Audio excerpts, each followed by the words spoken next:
morning, students.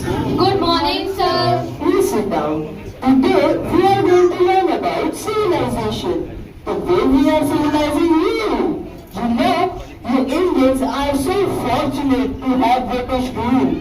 You Indians do not have your own culture and history.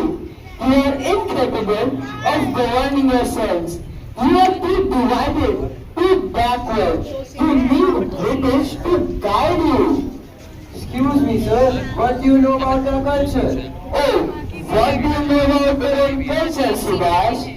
You cannot do anything without British guidance. That's a sweeping comment, sir. We have a rich history and culture. We are not inferior to anyone. We deserve to be treated as equal. Equals? Ha! You are nothing but subjects of the empire. You will do as you are paid to and be grateful for it. You cannot disgrace India this way, sir. No, sir, you cannot say this. I'd rather die than accept the fate. We'll fight for our freedom, no matter the cost. Mark my words, sir. India will be free one day. How dare you talk to me like this? I will take you to the authorities. I will get you all expelled from the college. Netaji was expelled from the college after this incident, which marked a significant impact in Bose's life, showcasing his strong nationalist sentiments and willingness to stand up against perceived injustice. Later, Subhash Chandra Bose joined Scottish Church and continued his studies and graduated with a degree in philosophy in 1918.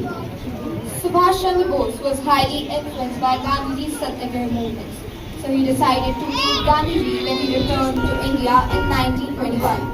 He quickly became involved in the party's activities and rose through the ranks.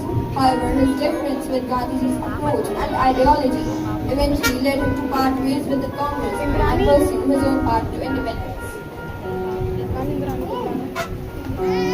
Namaste, Gandhiji. Subhash, my dear fellow, I heard that you are passionate about India's freedom. How do you plan to achieve it? Gandhiji, I believe in taking a more direct approach. We need to be bold and assertive in our fight for India's independence. I understand it, Parvat Subhash, but I fear violence will only lead to more suffering. Non-violence is the path to true freedom. Gandhiji, I disagree. The British won't give up power without a fight. We need to be prepared to defend ourselves. I understand your perspective, Subhash, but let's work together to find a way that combines courage with compassion. Gandhiji, we have different ideologies, so we will choose our own path. After